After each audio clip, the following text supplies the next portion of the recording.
Welcome to another episode of Mormon Discussion Podcast. I'm your host, Bill Reel. Today, I just wanted to take you through some stories from my life. And I think you'll see by the end why I'm thinking about a lot of this. I think, folks, in this arena, you're always trying to get to know these personalities better.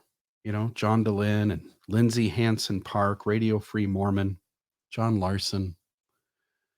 There's hundreds, there's 100 others, right? Eugene England and uh,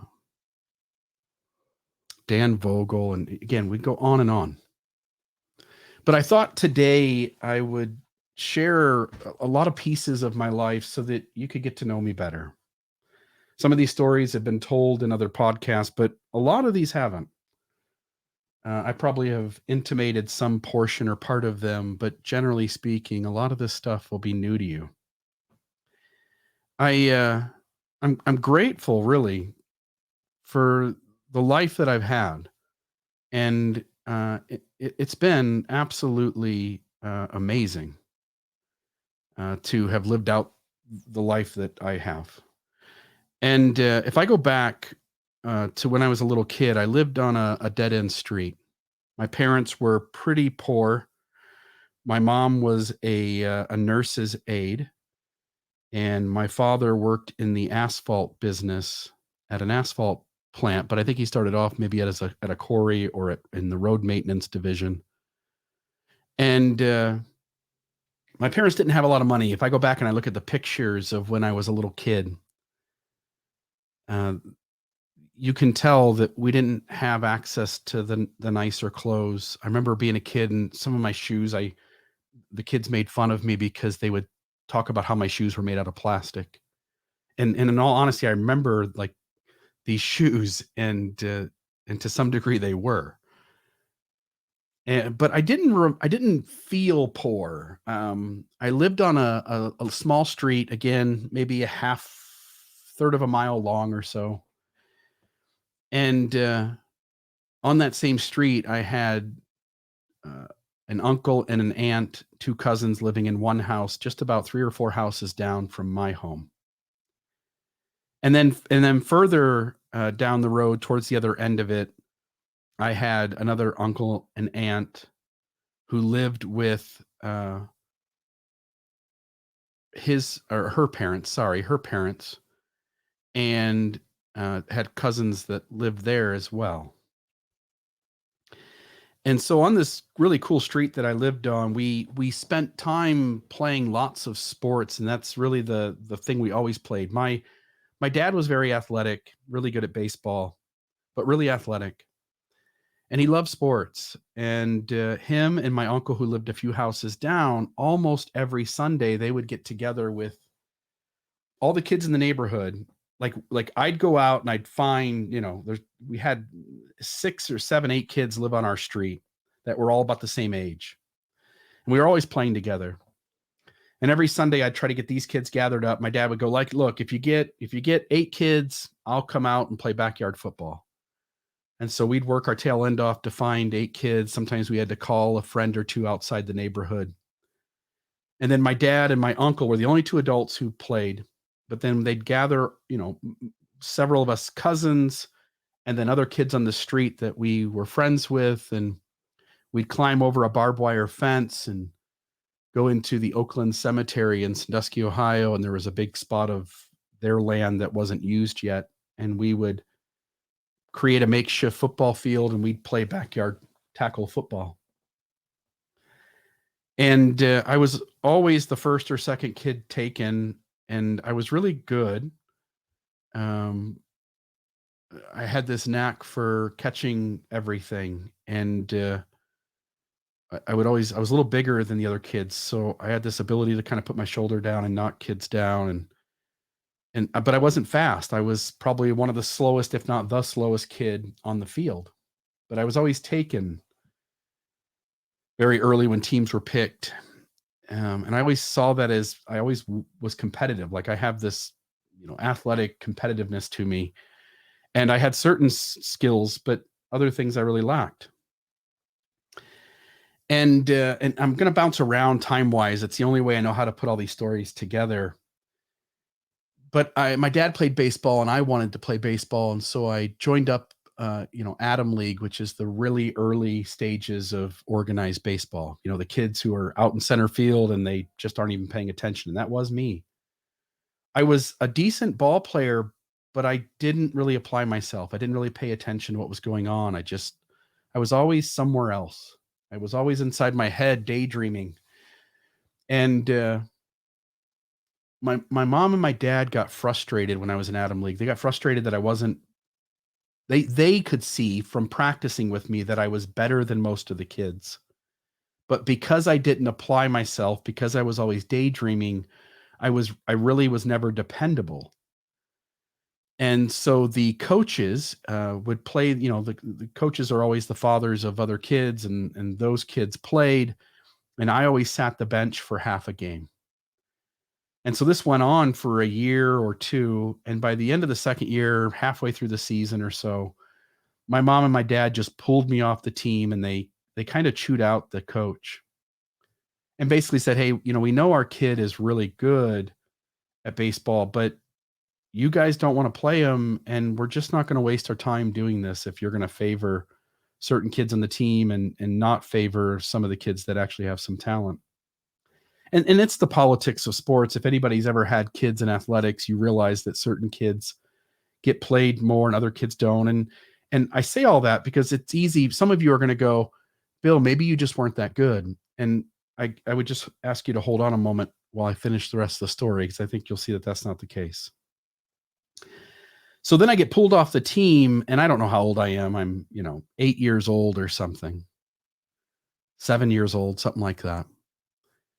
And as time goes on, I don't play any more organized baseball. But again, the kids in the neighborhood play. We play baseball, basketball, or football almost every Sunday.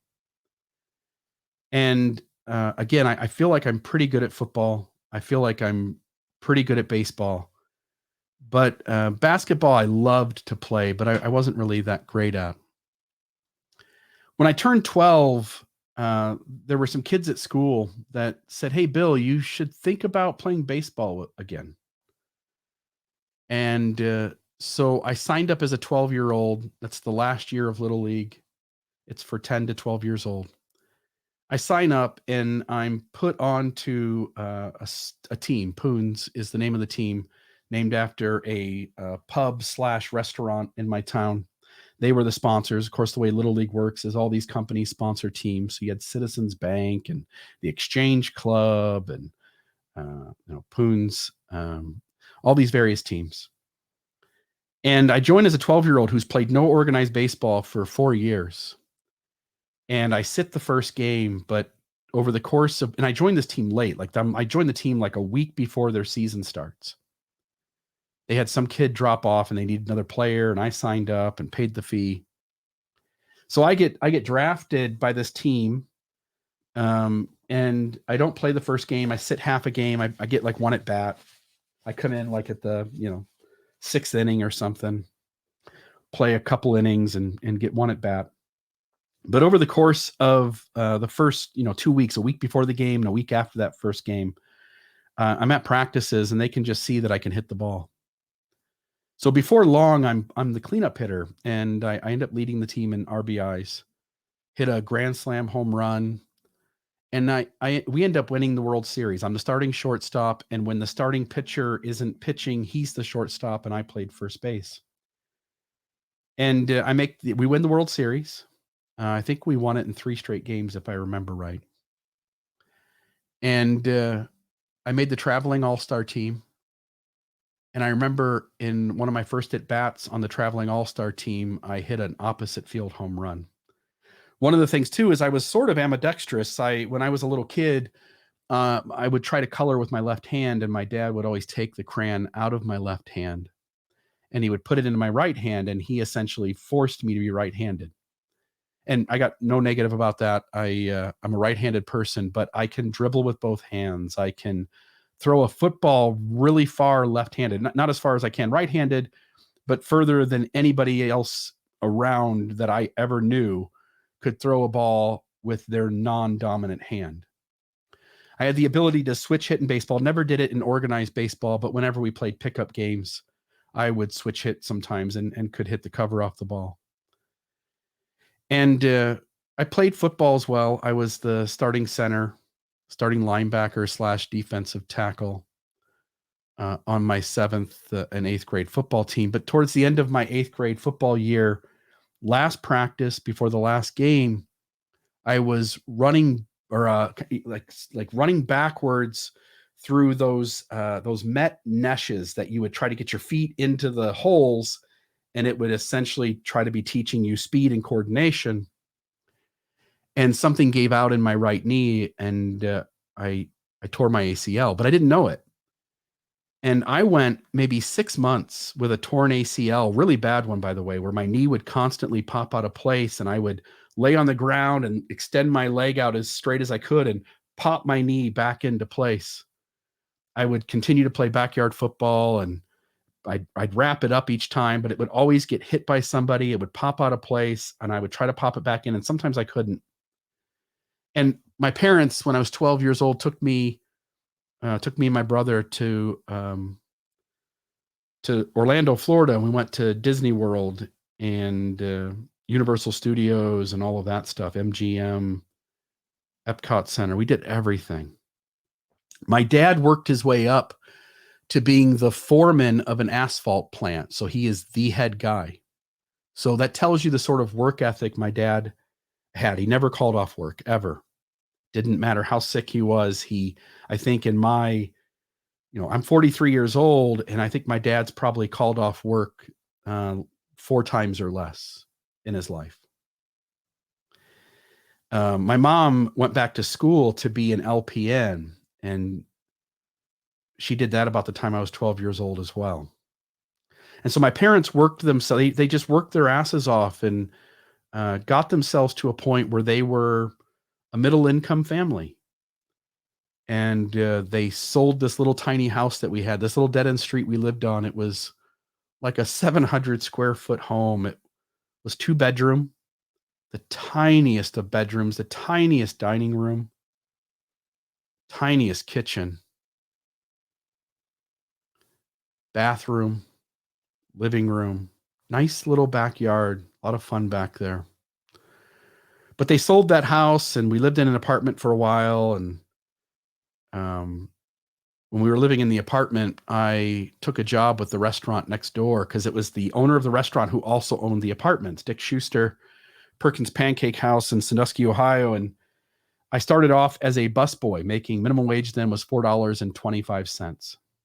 I started working as a busboy and very quickly established myself as the best of all the busboys, to the point where they started paying me more. And eventually they moved me to be the baker of the restaurant, along with 2 other bakers. And I was making $7 or $8 an hour at the time when minimum wage was $4.25, and always had decent amount of money with me. And I was quite proud of my work ethic, but I'd learned that from my parents. My mom and my dad were both that way as well, and established themselves as having some money. And so when we went on this vacation, again, 12 years old, we go to Orlando, Florida. Parents surprised us with this trip, and it was so epic. It was just all the things, just magic. My mom and dad were good people. They really did a hell of a job raising us. And but on this trip, my knee gave out and it wouldn't pop back into place, and I was in pain. And my mom and my dad finally said, like, you know what, this thing isn't getting better. Let's take him to the doctor. And so they took me to the doctor, and I had a torn ACL, and so I went in for surgery. And they used my patella tendon in my right knee to reconstruct my anterior cruciate ligament. Recouped from that. But when I was 14 years old, I tore my left ACL playing basketball. And then I retore my left ACL when I was 16 years old, again, playing basketball. And so I had a torn ACL once in my right knee, twice in my left knee. And at that point, from the 12-year-old first ACL tear, I just had to give up sports. I couldn't play contact sports anymore. So I started playing golf. And I'd always played golf. My dad had always played golf. I remember this Christmas, I don't know how old I was, 10 years old or something, 9 years old, 8 years old. And my mom buys my dad a set of golf clubs for Christmas. And he went out with some of his brothers, my uncle who lived a couple houses down, and another uncle who lived, a couple miles away. And they would go play golf all the time. And sometimes we get to go with them. And so I played golf. And when I got into high school, I didn't want to play contact sports anymore because I didn't want to risk my knee getting hurt. I remember having dreams all the time of feeling shame over not having gone out and played the football game. And so in my dreams, I'd go to the football games and play, but there was always some obstacle, something that kept me from playing. And obviously there's often these times that our dreams are indicative of the things that we're struggling with in our feelings to deal with in real life. So my freshman year, might have been my sophomore year, I go out for the golf team. And a lot of kids went out for golf. And we had a good golf team. Our golf team always went to state. In fact, I think we finished like 5th in state my senior year or my junior year. But so many kids went out, and for whatever reason, good for them, the coaches, 2 coaches, decided not to cut kids. But there was this kind of dishonest thing that happened where there's the varsity team. The golf course that we played at was Woosicket Golf Course. And they had a front 9, back 9, and our varsity team played the front 9 at Woosicket, and our JV team played the back 9. And then all the misfits who went out for the golf team, we weren't told that we were the misfits and we weren't really part of the team, but they sent like 7 of us to a second golf course. And it was the shittiest golf course in Sandusky, Ohio, called Keys Golf Course. Public golf course, just not well maintained. Almost as much dirt as there was grass. And these 7 misfits, and if I could, if I could name these kids and tell you about each of them and spend a whole episode telling you about these kids, you would just know these were misfits. You would be chuckling at how these kids were. But they told us that we were the JV team, and they told us to go play at this golf course, and the JV coach continued to help us there, and the varsity coach ran the varsity team and the JV team. And we would play other schools, we would travel around and play other courses and stuff. But we were such misfits. And just none of us were any good. And, to play on the varsity team, you had to shoot, the kids averaged between 37 and 43. And the JV team would average, 43 to 46 or so on 9 holes. And I would shoot about a 50. And just not very good. But it was fun to play, and I enjoyed it. And I didn't learn that I wasn't the JV team until sometime later. By the way, I did try to keep playing organized baseball, but once I got to what was called Babe Ruth League, at that point, the kids could throw curveballs and other types of junk pitches. And while I could crush fastballs and changeups all day long, once people could throw a curveball, I struggled to hit. And so I went from being a traveling all-star kid at the age of 12 to really struggling to hit the ball, batting around 200 as a 13-year-old. I ended up being really good as a first baseman. I could scoop the balls out of the dirt when the other players in the infield didn't throw a perfect ball to first base. But I had a coach say, like, man, if you could just hit, you'd be an all-star, dude. You're so good at first base that you almost could make the all-star team on defense alone. But I couldn't hit a curveball, and I played another 2 years, 3 years, and then I stopped playing. But we did win one more World Series, and I was the starting first baseman for that team. And I'm really proud of, we won a lot of championships. I won a bowling a league when I was a kid. Um, the football team never did well. We lost all of our games in 7th grade, and we tied the other really bad team in 8th grade. But in baseball, I tended to always win, and again had that one bowling league championship as well. But playing golf, I ended up my senior year. There was a kid who got in trouble for using drugs, and he got suspended for several games, several matches. And I was the best JV player at that point. And so I got promoted up to varsity, and you had to play 2 or 3 matches to get your letter. This was my senior year, because now I remember barely essentially sneaking in my letter. And we had 2 or 3 matches. You had to play in 2 or 3 matches to get a letter, to letter in that sport. And so I get moved up to varsity, and there's only 2 or 3 matches left, whatever the number was. And I played well. I shot like a 45 in both matches. And for me, that's good. Like, I think, my junior, senior year, I was averaging a 47, 48 on 9 holes. And I shot a 45 these 2 matches, and my score counted, and I ended up getting my letter.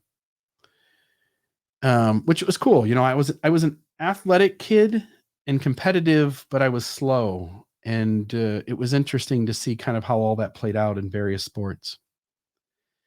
When I was a teenager, I never really saw myself as a troublemaker. I always perceived myself as being a good kid who wanted to do right by people and by the world.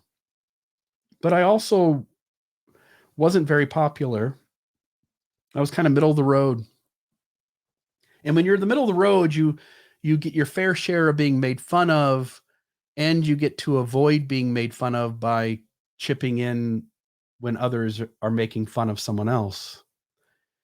And the peer pressure of trying to belong, trying to fit in, had me sometimes saying things that hurt other people. And at times I was the one being hurt and made fun of. In school, when puberty started to kick in, it was me and one other kid who had acne so bad. And all the kids would joke around and call us the Pizza Brothers, because our face looked like tons of pepperoni, and if a pimple popped, it was cheese, and really gross. But I hated it. My face was oily all the time, and I really detested how we humans go through normal stages of life, and just being human has you at times being made fun of and marginalized and isolated. I started drinking alcohol when I was 12 years old. My cousin, who lived a few houses down, his parents had gotten divorced by this point, and he now lived with his mother full time, but with his dad on the weekends. And his dad lived a few houses down from me, but his mom lived across town in another school system. And so we would hang out at my cousin's house on the weekends. We'd sometimes go stay with his mom too. I think his dad got him every other weekend.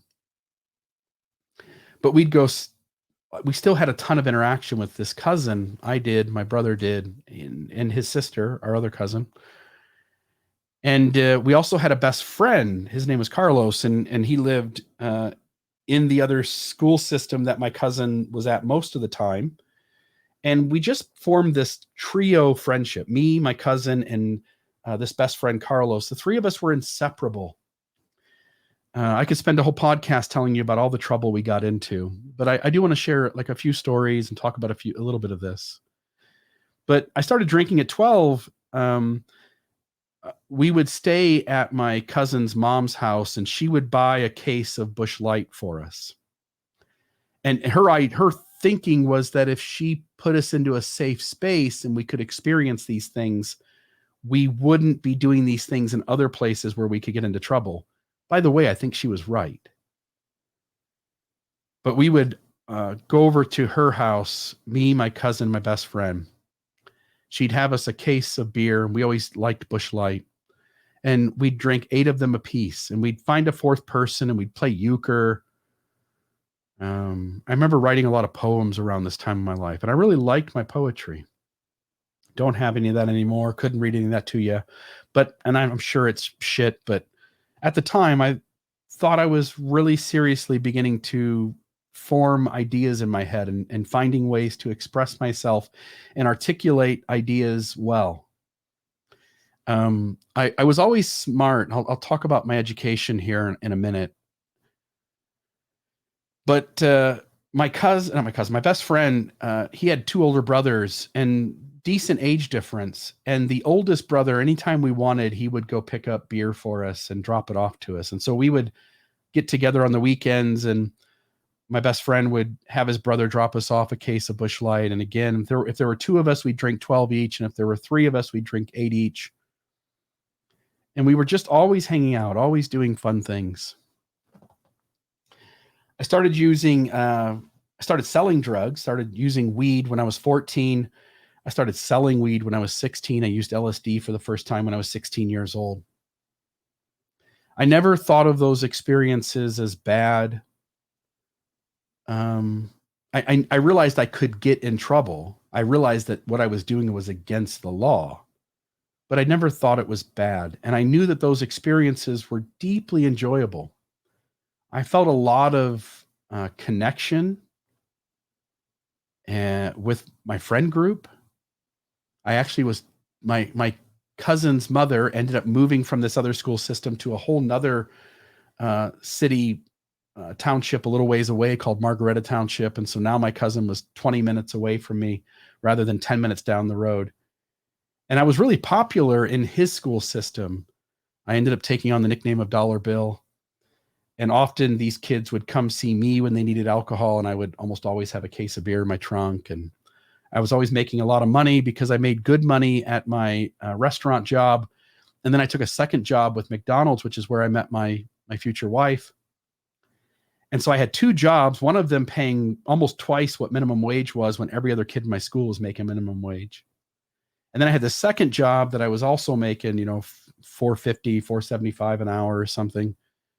And I always had money, money clip. I had a money clip and had hundreds on the outside and then all the smaller denominations in the middle. So every time I pulled it out, people would think I was richer than I was, but I was wealthier than all the other kids in my school system in terms of the jobs they had and the money they were making.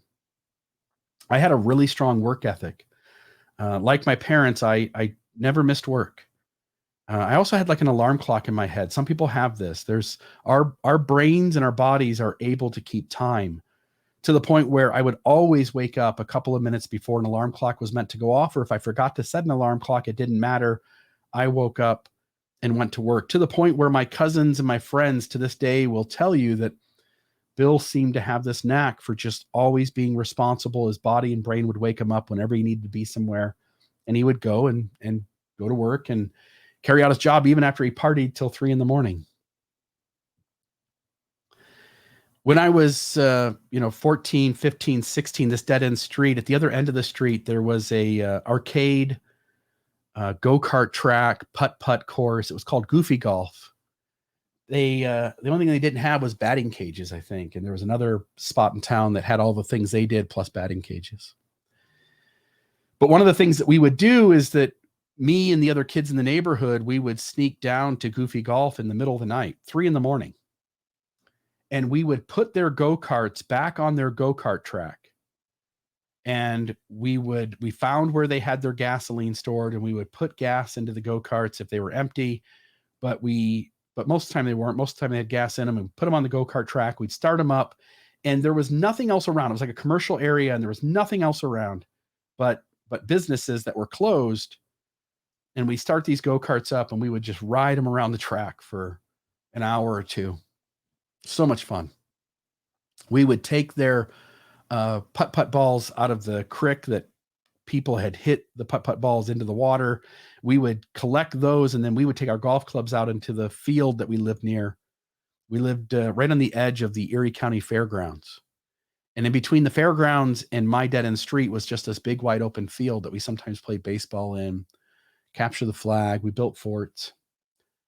Fantastic childhood. All the things that everyone would think is nostalgic and want to do, me and the kids on my block did it. So we'd steal these putt balls and we'd just go take golf clubs and then just hit these balls. And it was just fun as could be. We built forts and built bridges over creeks, and had a friend down the street who built a full-fledged igloo that lasted like weeks and weeks in the winter. We'd pile up the snow, when the plow would pile the snow up, we'd build little tunnels through the snow. But when I got my driver's license, there was a summer when me and my best friend and my cousin, we used the gas that this Goofy Golf used to fill up its go-karts, and we filled up our cars for a whole summer. And so every week or two, we would, however long a full tank of gas lasted us. I drove a Chevy Cavalier as my first car. I don't remember what year it was. And then my second car was a 1989 Geo Metro. And I'm telling you, this car got 54 miles to the gallon. It was insane. It was like a little pregnant roller skate. And I took some shitty speakers and put them in the back of my car, wired them myself. I figured out how to put my own CD player in. So I took out the old deck and put the new one in, put the wiring harness on, wired it to the speakers in the back.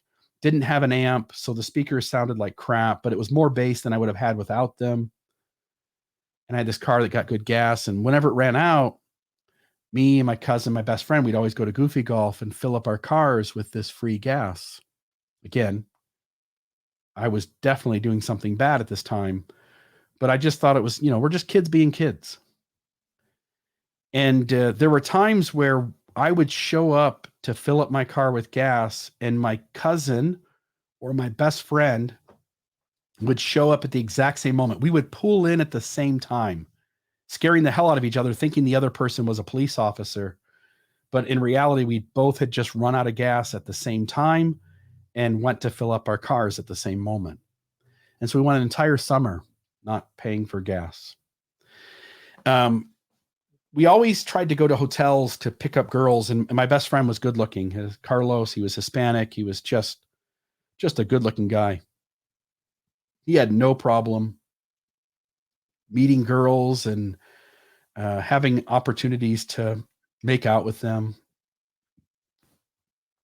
And we would go to hotels and hang out by the pool and try to flirt with the girls who were there with their families as tourists, staying at the hotel to go to Cedar Point. I lived a few miles away from Cedar Point, which was the largest roller coaster park in the world, as far as I know. That's what it's known for. And lots of people come into my town in the summer. And so we'd go hang out at the hotels, and there was all these pretty girls, and we were always flirting, and just a ton of fun. And I never got lucky at all. But my cousin did a little bit, and my best friend Carlos seemed to just hit it off with girls wherever he went. I'm sorry, I don't generally look at the camera when I'm trying to recall ideas. I just seem to do better if I look down, and I'm looking over at my screen where I've written all these notes so that I can move through these stories. We had one time where we were walking like away from our neighborhood, but close by. There were a few cheap hotels, and we were walking behind them.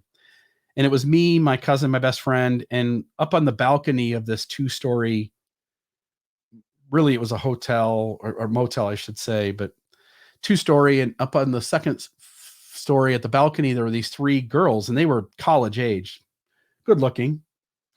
And we were like, "Hey ladies, how are you guys?" And they were like, "Hey, how are you?" And we got chatting, and they invited us up to their room. And we get up there and we sit on their bed. It's just a little cheap hotel room, just a bed and a TV and a bathroom, right? And we sit on their bed and we're talking and we're hitting it off. And my wife is the first and only person I had ever had sex with. And I had never gotten lucky before that. But this was one of those opportunities where I could have and maybe should have gotten lucky, right? And hit it off with these chicks and made out with, us 3 made out with these 3. But instead they pulled out some marijuana, and we smoked it. And so all 6 of us are as high as can be. And I sit on the bed and keep talking to these 3 girls, and I feel like this could go somewhere, but I'm I'm always apprehensive. I'm never the guy in the group to push forward.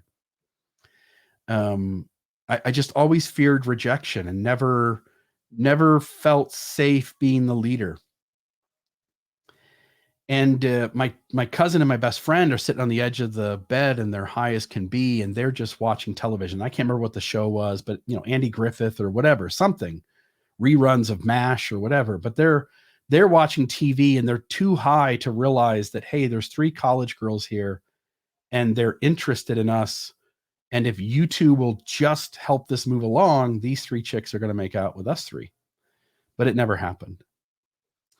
We ended up wasting a few hours and then just excusing ourselves and leaving, and the night came to an end.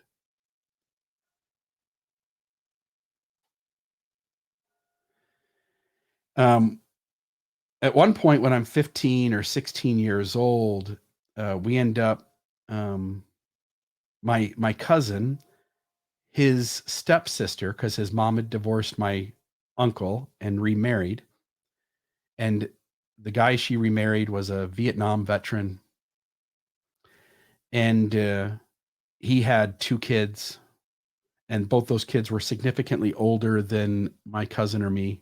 We were about the same age. And his oldest, his daughter, was a bartender. She was a bartender at a little bar in town. I'm going to close a little door here. I can hear an alarm in my house, and it's just going to annoy me. So let me close the door. I'll be right back.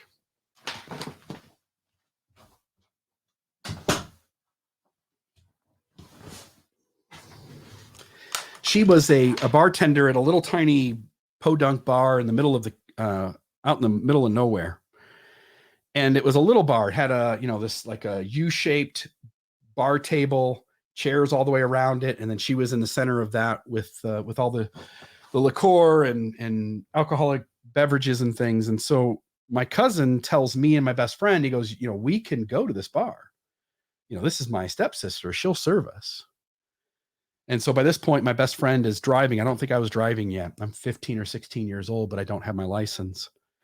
And my best friend drives, and we go out to my cousin's stepsister's bar. And we sit there. I remember being on the right side of the U, and I'm sitting there, and immediately to my right is an older woman. I'm going to guess at the time, heavier set, 65, 70 years old. And I don't mean any offense. I want to tell these stories because they're either funny, entertaining, informative, and I want to be responsible to not saying anything unhealthy here, but also I want to tell you this story accurately. And so I'll try to walk that line, but heavier set, a little rough. You could tell that this woman had had a rough life. And she was to my right. To my left is my cousin, my best friend.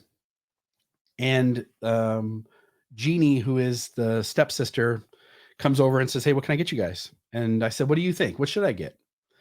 And, we've been drinking since we were 12. It's not like we couldn't handle alcohol. That's not the problem. But we are not only underage, but significantly underage at a bar. And there are other people there. And I said, "What do you recommend?" And she goes, "I would try this new drink we're doing. It's called a duck fart."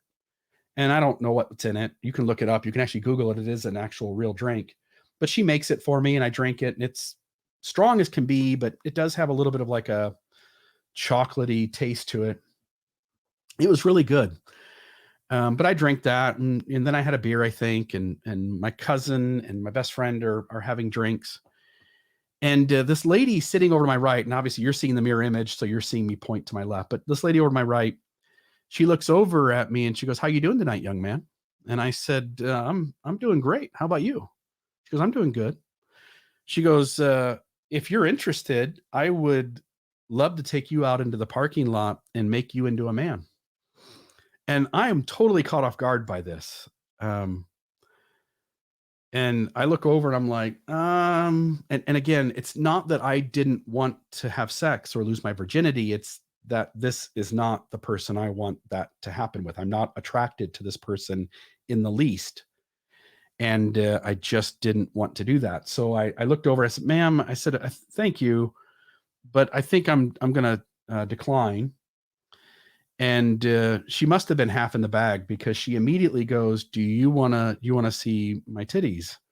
And that was her language. Again, not me trying to be crass or rude. And there are parts of these stories that I just want to represent fairly. So she says, "Do you want to see my titties?" And I before I could even say no, I'm in the process of going to say no. I look over to say it, and as I go to do that, she is lifting her shirt up. And before she gets them over her chest, I turn back to look away. But now I'm looking at the faces of my cousin and my best friend who are staring right through me. It is so obvious, and watching her do that. And I look at them. I know by their facial expression that she has completed the act. And I just looked at my best friend and I said, "How was that?" And he said, "Not good." And again, no offense to the lady. She had to have known we were not 21 years old. She had to have known, maybe anyway, that we were not 18 years old. But she was half in the bag and she did that. But that was a fun night that I'll never forget. I remember one night that my aunt and her husband, who I also considered my uncle, I was really close to him and hung out at their home all the time. So while it was my cousin's stepdad, I also viewed him as my uncle and had a good relationship with him. But there was one time that it was the two of us and the two of them at the same bar drinking with his daughter as the bartender, and they had drank too much, and they had my cousin who had a permit drive all four of us home that night. I remember one night I had drank too much, used too much weed. I was too effed up. I should definitely not been driving, but I did. And I fell asleep at the wheel, and I was going through all of these yards on the left of the street. So I'd fallen asleep and I was driving through these yards, and luckily I'd not hit anything. And my best friend who was driving behind me was laying on his horn. And luckily I woke up and got myself back on the road, and it scared me shitless to the point where I didn't fall back asleep the rest of the way home and got home okay.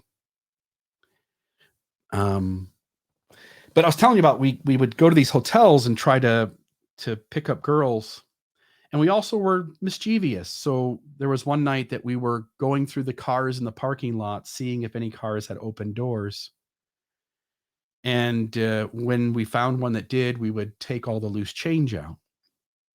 And then we got bored of doing that. I don't know what we had, $4.80 or whatever. And we got bored of doing that, and we went inside to hang out. And most people had gone to sleep by this point.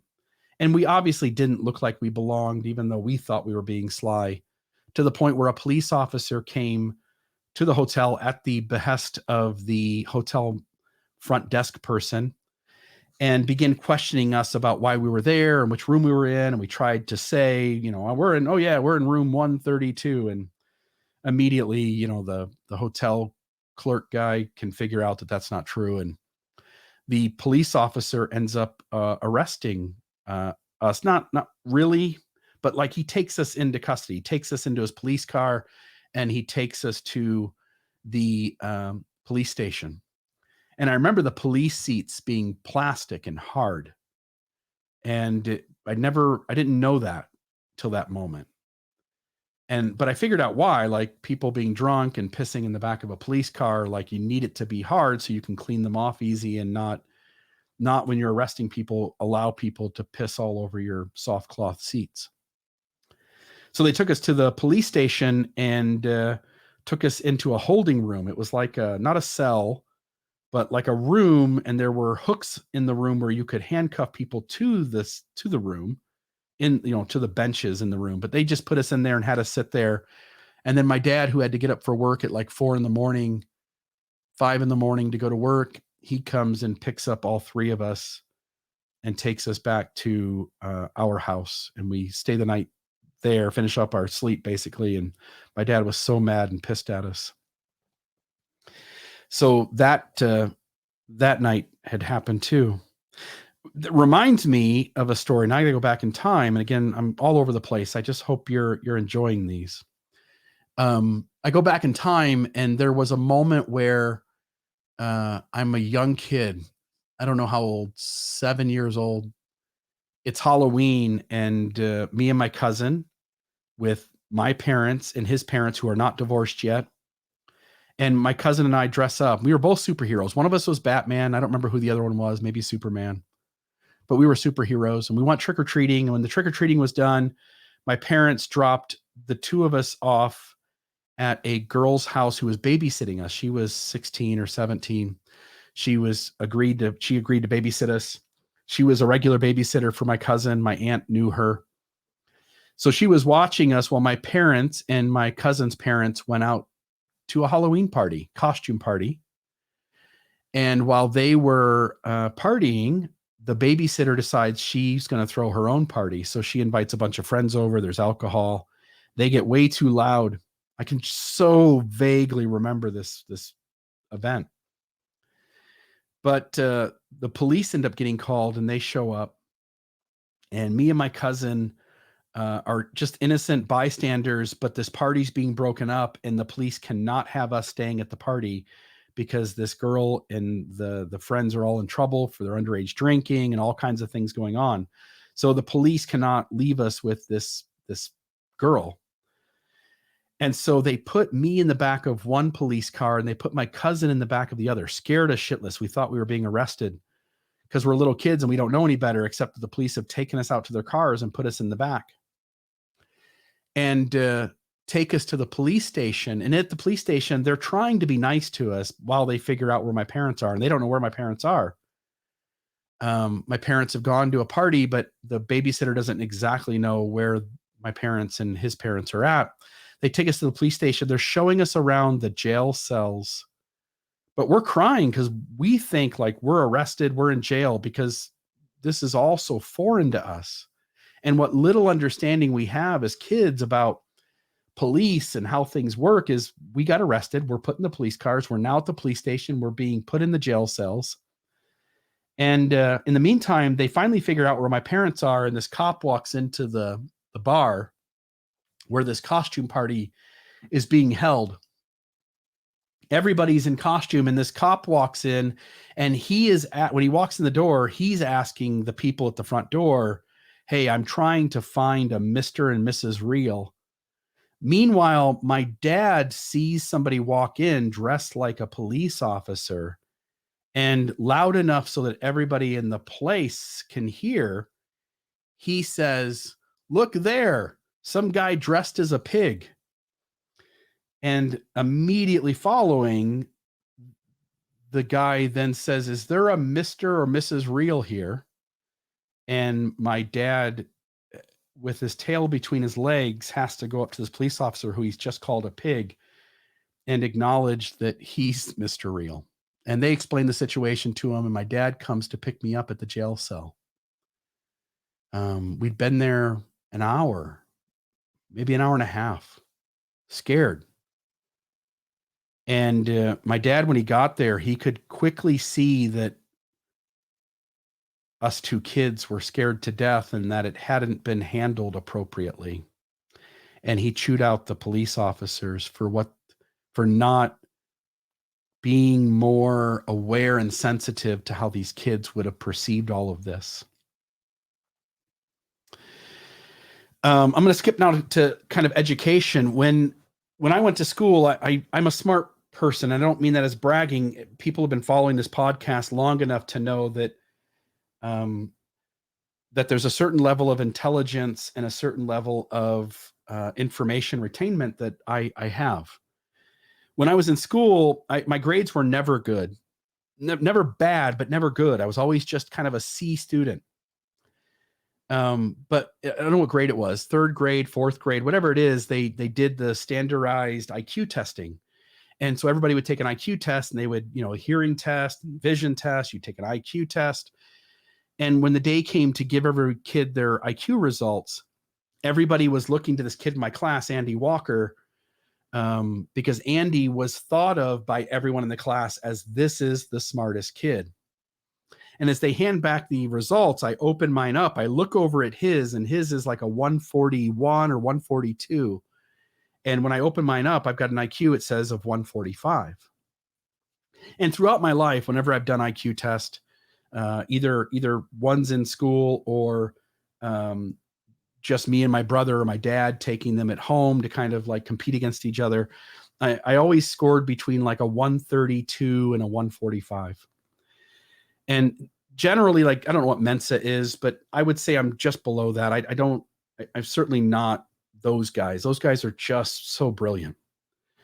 And when I see somebody who is just born with really high intelligence, I'm really amazed and to some degree jealous of folks who have that. But my IQ is good. My IQ is a significantly high IQ. And I just remember going through school, and I just didn't care enough to be the best student. I knew that I could skate by on my intelligence, not apply myself, and I would do fine. So I never did homework, never, and was always in trouble with teachers for never doing homework unless it was absolutely mandatory. And then I was often doing it the morning, the next morning before school started, or doing it the class before it was due. And I would be, a C student. Once in a while I'd get a B, once in a while I'd get a D, but a C student. My parents promised me $100 for every A I would get, and I just never got one. In my, in school, I'm just trying to think here. 8th grade, Mr. Piper was the math teacher. I think it was 8th grade, 6th grade, 7th grade, 8th grade, might have been 8th. He was the math teacher, and I literally don't do any homework in the class, but I ace my midterm, and when it gets time to the final exam, I get a 98%, to the point where the next day in class, Mr. Piper asked me and this one other kid to stand up, and he goes, "These two kids were the only two kids who scored above a 95." And I forget what the other kid's name was, but he had a 96 and I had a 98%. Meanwhile, like I knew things. I in 3rd grade, 2nd or 3rd grade, Mrs. Finley was the teacher, and I created a formula. I figured out in my head a formula that did the math stuff we were doing at the time faster than the teacher could do it or show us to do it with this formula that they have. And I had a different formula. I'm like, well, if I just did this and added that and do this, then I come up with the same answer they do, except it takes less time. And she had me explain it to the class, and then we looked for an exception to the rule, and we were able to find one. This formula didn't always work, but then I continued to use it because it worked almost all the time. And I was always like that. I was always deconstructing things and trying to figure new things out and trying to figure out why this worked or why that happened. And I was a big fan of history. I loved history classes, loved my government classes. I was always exceptional at math. Even when I went to college, I always did really well at math, even though I didn't apply myself and didn't do the homework. It just, figuring out math in my head always came easy to me, to the point where even in the pawn shop, my boss is Chris Bloxham and Don Bloxham. They're both very smart people. They are high intelligence people. And as some math thing would be going on in the store, they would get ready to put it into a calculator, and I would just say the answer. And I would be super close, even if it was a decimal point. 17.3, and they would do the math and be 17.4. And they'd be like, "How do you know that?" And I'm like, "I don't know. I just have this knack for doing math quickly in my head." One of my skill sets. And school came easy to me, but I was always taking the lazy way out. Junior year, I was flunking Spanish, and the Spanish teacher told me, like, "You're going to fail Spanish. There's no ifs, ands, or buts." And I said, "Watch me." And so 2 weeks leading up to the final, I just, for the first time in Spanish class, applied myself. And I spent 2 weeks trying to memorize everything I could. And I ended up getting a C in the class, and on the test, I mean. And then I think I got a D in the class, which was good enough to pass. But I got a C on the final, having literally screwed around the entire semester on Spanish class. I've always retained information well. When I read things, I my brain knows what the important facts are, and it's able to store them, and I'm able to recall them.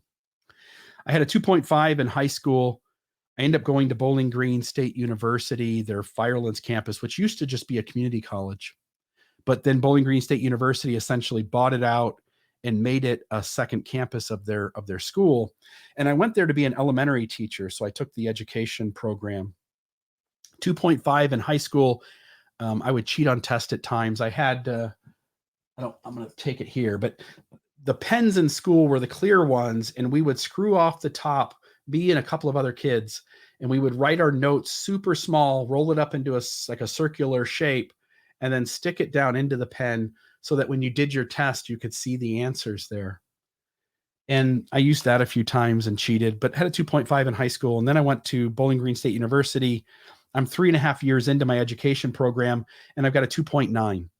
But the problem is that Bowling Green State University requires you to have a 3.2 or higher, or be in the top 100 of your class in order to be able to take your methods classes and your student teaching, which is the last 6 months of your program.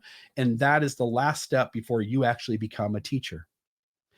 But to go from 2.9 to 3.2, that's a big jump that late into your education. And so I would have had to have taken several extra classes. I would have had to have aced them to bring my school average up. And right at the same time, my wife gets pregnant. We're living in an apartment complex, really shitty apartment complex, but near her parents' neighborhood. And suddenly the roof starts leaking. The apartment managers won't fix it. I mean, I go weeks and weeks of rainstorms being stored in like big giant trash cans. And my wife has this baby, and none of this is getting fixed. And it was just horrible, horrible living condition for a brand new newborn baby.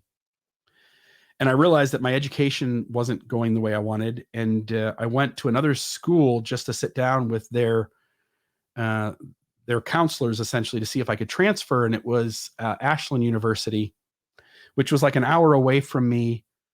But they also had an education program. And when I went to them to try to transfer, they said, like, yeah, like we only require a 2.5. You're going to be great here. But the problem is going to be is that these 6 classes are not going to transfer over. So now you're going to want to go to the other college, which is a mile down the road. You're going to want to take a bunch of classes from them that we will accept as replacements for the ones you're losing. And by that time, I just realized I'm going to have another year in my education. I've got this newborn baby. I'm working for my wife's father, building garages for him, but I didn't enjoy the work, and I didn't really want to do it. And so I started looking for a job that I could take care of this, new family that I've got.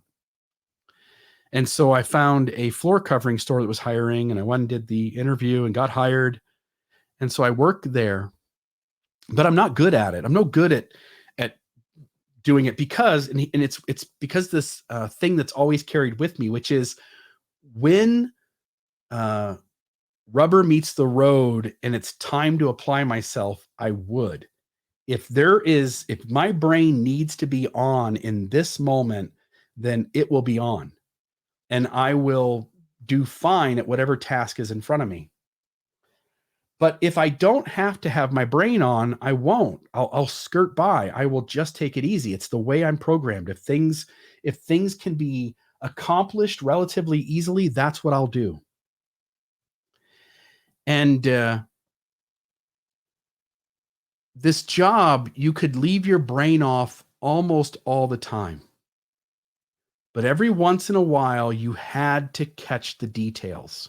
You would go out and measure a home for new floor covering. You'd put carpet in those rooms and hardwood in those rooms and vinyl in those rooms.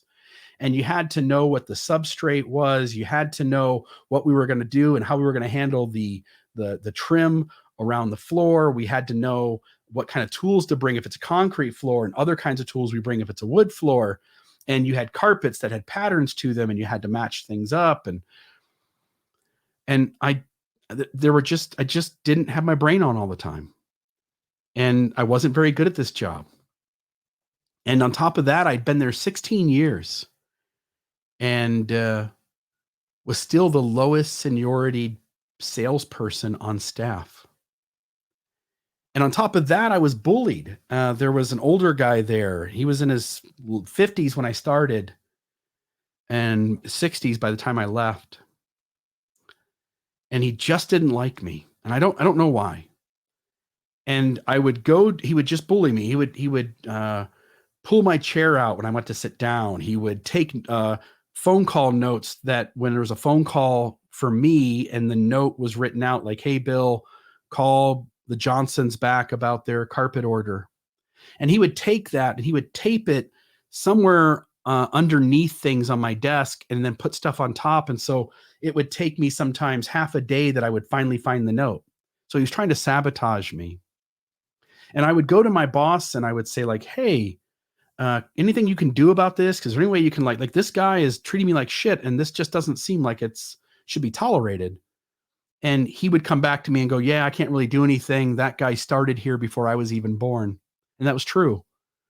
The owner of the company, it was him and his sister. They had inherited it from their father, and he was in his 30s, and this old guy had started there before he was even born. And I was at a point where I didn't have my college education. I couldn't go somewhere else. This is the job I can hold. Like, I would apply for other things. I flew to Minnesota once to be a manufacturer's rep for a bunch of product lines inside Menard stores in Indiana and Ohio and Pennsylvania. And I was flown out, and the interview went well. And the guy said, "You're hired. I'm going to offer you the job." And then I flew back to Ohio. And in the meantime, some other person with more manufacturing rep experience, because I had none, um, applied. And they did make me an offer, but they lowballed me knowing they had this other guy now who'd come in after I had done my interview. And when I didn't take the lowball, I countered what was reasonable and what we had talked about. And he said, "I'm sorry, but here's what happened." And he said, I'm sorry, but this entire thing has been a boondoggle." And it's the moment in my life where I learned the word boondoggle. And I've always been interested in big words. My dad always used the word immaculate and moot. He had used other words too that were bigger words that you don't traditionally see in normal day-to-day conversation. And I'd always been entertained by and fascinated by the human language. And he said this is the whole thing had been a boondoggle. And I had to look up what boondoggle meant, but it's a useless exercise, something that was just essentially a waste of time. So I'm working at this floor covering store and I don't have a college degree, and these guys are paying me enough that I can barely get by, but it would be too damn scary to quit and to go anywhere else. And I get lucky because I start this podcast back in 2012, Mormon Discussion Podcast, the original podcast that this umbrella was created with. And a group of family members who really loved the podcast invited me to go to Henderson, Nevada to put on a presentation for doubters. They did a beautiful job putting this on. Again, this is the Bloxam family, but this is Clay and Heather Bloxam, who lived in Henderson, Nevada, and they, along with his brother Chris and his wife Dawn, facilitated me coming out with my wife to Henderson, Nevada. They put us up in the Aria in Vegas the first night. We hung out with them the next day. Then we went to Henderson and they did this fireside where they had invited all these people from the Vegas and Henderson area who they knew had doubts and wanted to work out their questions with the church. And in doing that, when I got to the house, they put a dinner on at like 6 p.m. And then at 7 p.m. in the backyard, they set up all these chairs and all these people come with doubts.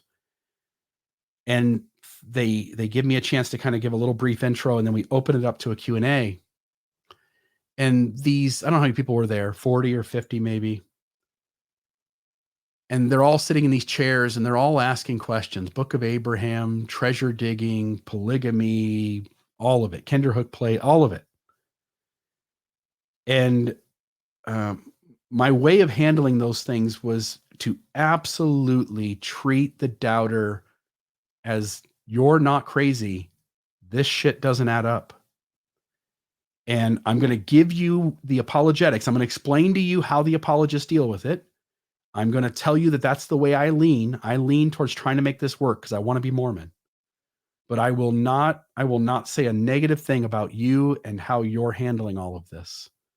It is so reasonable to be disturbed by all this shit you find in Mormonism. This weekend just goes so fantastic that the Bloxham brother who lives in southern Utah says, "Hey, Bill, like, we've just gotten along with you so good. Like, we spent one night walking the strip in Vegas. My first time in Vegas, my first time ever doing anything like high end. You know, I'm walking Vegas. These guys put us up in the Aria. They bought us the $40 buffet in the morning. We played some craps and blackjack. I'd never been to a casino. Actually, it was craps and roulette. And they just treated us so good. Like we were just being spoiled on this trip. And they said, you know, we've gotten to know you on this trip and we can tell you're a good person. Is there any chance you'd be interested in coming to Southern Utah to work for the company that we own? And it's Family Pawn. And I said, you know what? I've always been looking for some chance to improve my life. And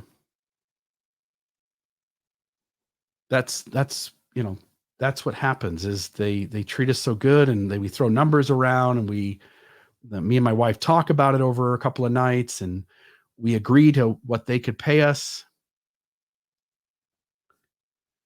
And they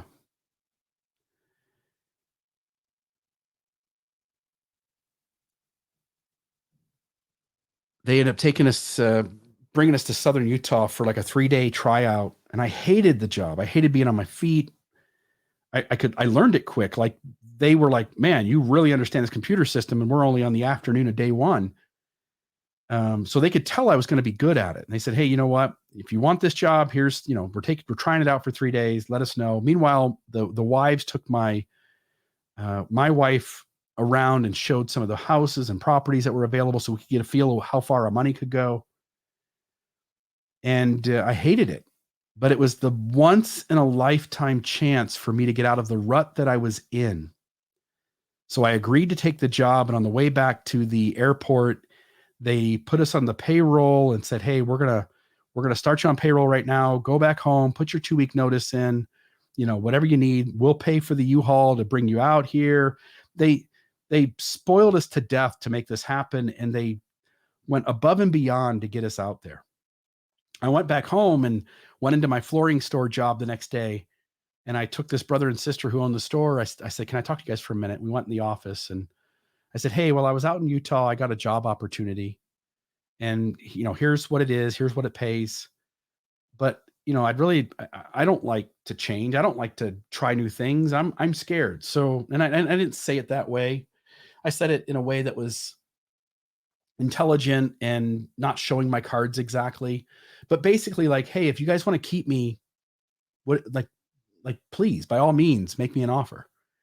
And the guy in this brother sister duo said, no, I think best thing would be for you just to pack up your stuff and go home now.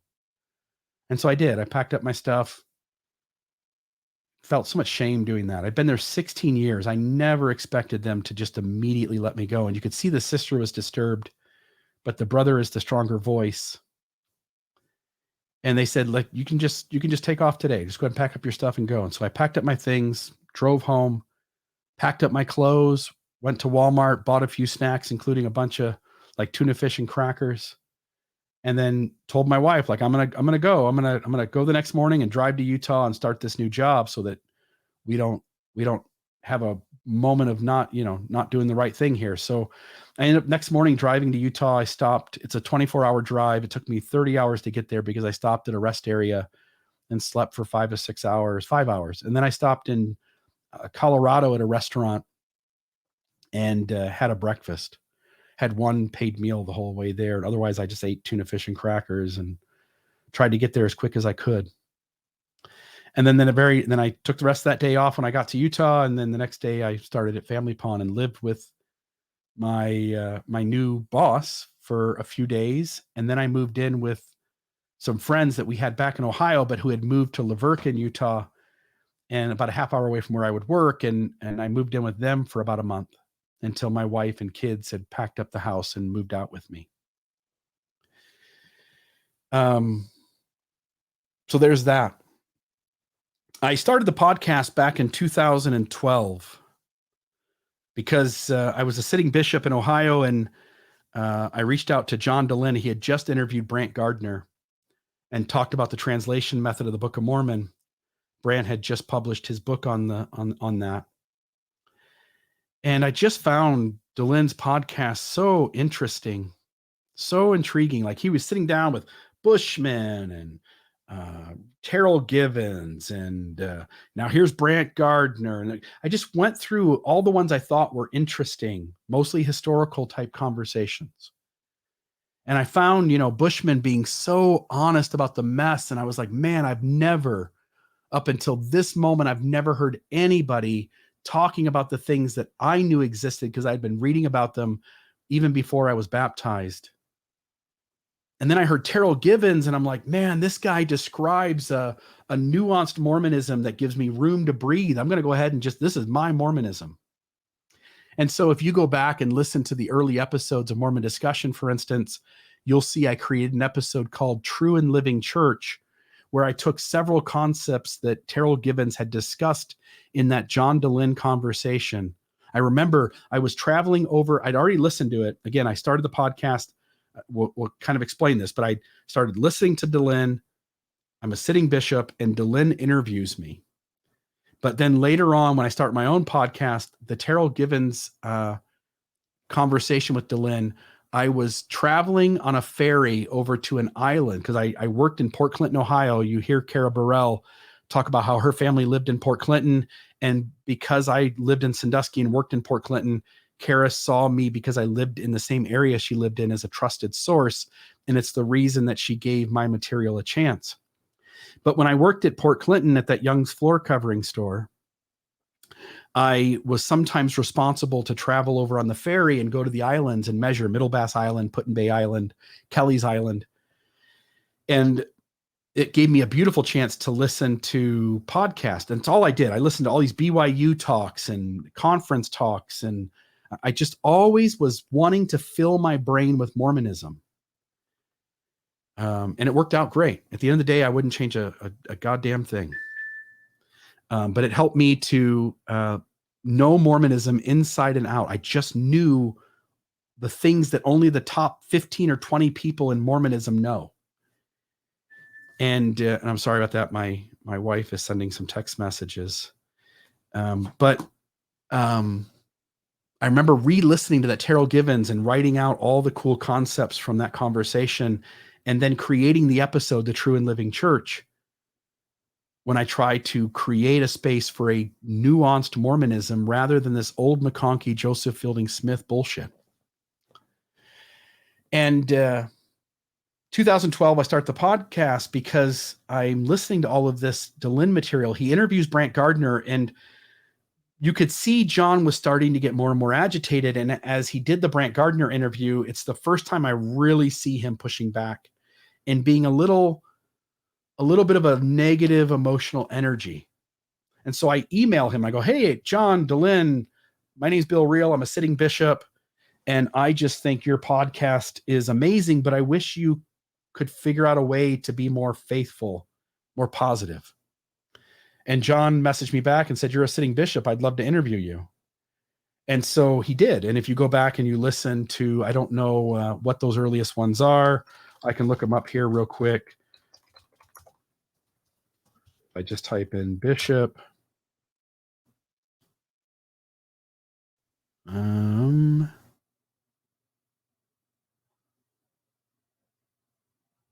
Let's see here. Maybe 363 and 364. So episode 363 and 364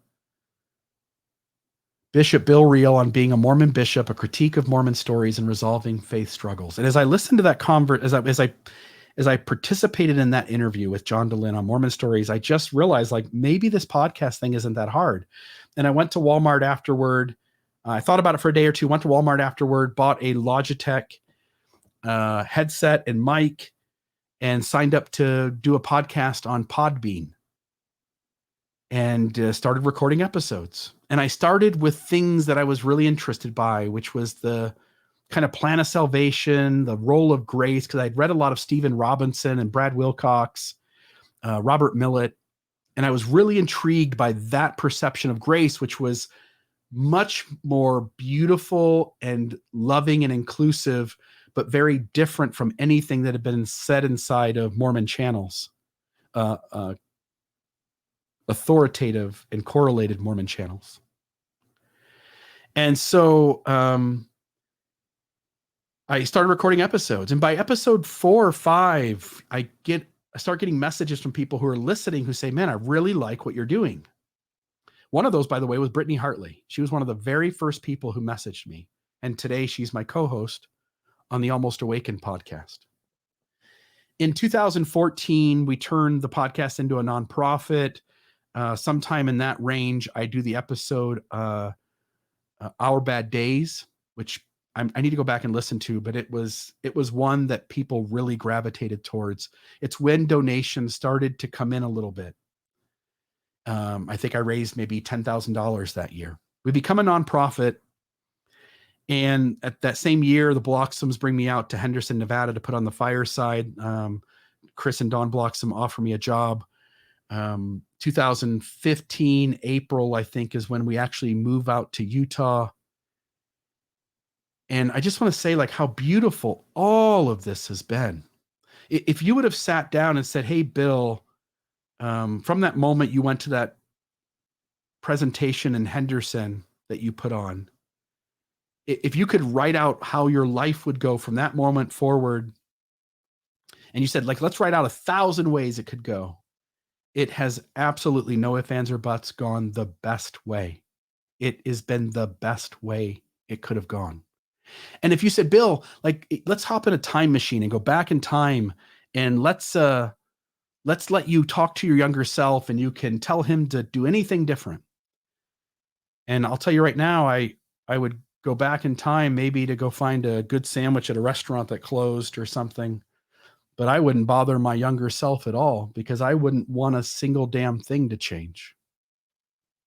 All of this has been so beautiful.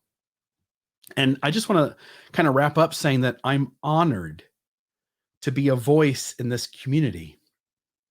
I'm honored to be a person that people go like, hey, I don't know how to explain this thing, but if you go listen to what he said in this particular episode, it articulates what I would wish to say very well.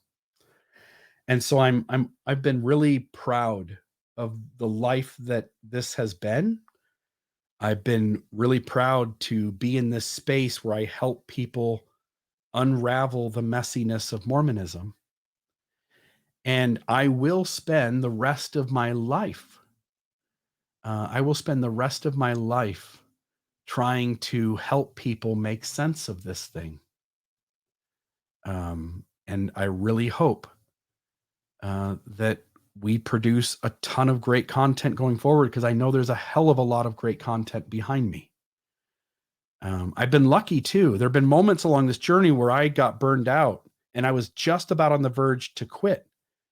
And in one of those moments, probably the one that was the most serious, is the moment that Radio Free Mormon and Alan and Katie Mount come into my world.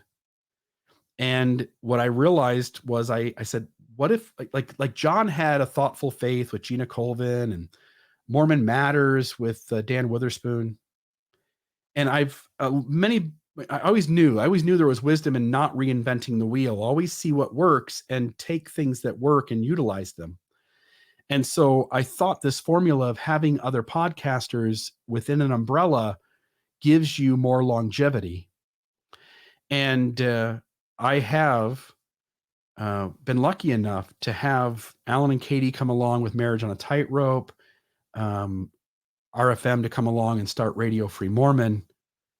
And so I've been lucky all along the way to have other people who are deeply impressive, have a high level skill set, and to be able to be connected to them as they also produce incredible things. I've had so many cool opportunities to meet interesting people. Go to dinner with D. Michael Quinn, go to dinner with Terrell and Fiona Givens. I've been lucky. We had an early sponsor, Costa Rica Travel Pass, which was a gentleman by the name of John Montgomery.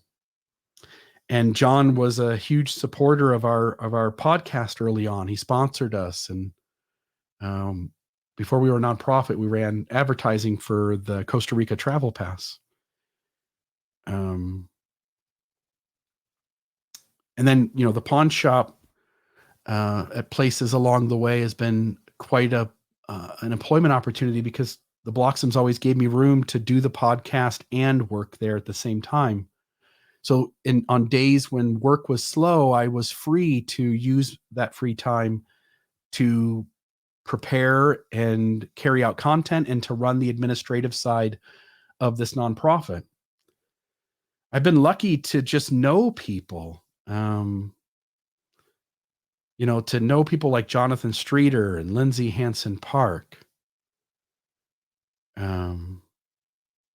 John DeLynne's been a huge positive influence in my world. I've been lucky. I've had so many cool friends from Arizona and Southern Utah, of course, but the Henderson, Vegas area. And it really is this community on this side of things that makes this all work. And we're lucky because ex-Mormonism's figured out how to do it, and Scientology hasn't exactly. Ex-Scientology and ex-Jehovah's Witnesses haven't exactly figured out how to do it, but somehow ex-Mormonism nailed it. What a vibrant community. And sure, it has its flaws, but incredible people who, because of their feeling deceived and betrayed and having to reconstruct an entire identity, there is just a collective amount of compassion, understanding, and inclusiveness that I am just thrilled to be a part of. So I'm going to wrap up this episode. I hope that you've enjoyed these stories, but I hope it gave you a chance to know me a little better. And I hope I didn't offend anybody. But I'm just grateful. And folks, I'm going to tell you, I'm going to spend the rest of my life helping people deconstruct Mormonism. And if you think we're doing a good job of that, if you're proud of the material that we have put in up to date, up to this moment, and I would invite you to become a donor. I would invite you to become a recurring donor of Mormon Discussion Incorporated, the entity. I get paid a salary by the board, and we bring in enough to justify that salary. Any money brought in isn't for me. I've got a salary that'll happen regardless, so long as things don't drop off. But what I would like is to be able to take care of all the podcasters in this umbrella. And so if you have a favorite podcast or a favorite podcaster, might you consider going to mormondiscussions.org or Mormon Discussion Singular podcast.org. So Mormon Discussions with an S.org or Mormon Discussion podcast.org. Click the donate button. Pick your favorite podcast in the drop-down window of the donate section, and send that podcast or that podcaster $5 a month. And if you like what we do, and we're going to continue doing it, because I think this is a great way to spend a life, is helping people to know they're not crazy, to know they're not alone, and to give them the tools and resources in order to take Mormonism apart.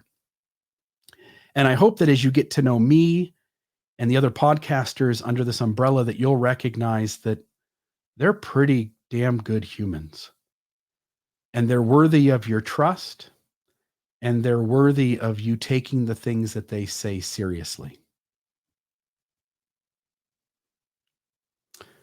Thank you, and have a great day.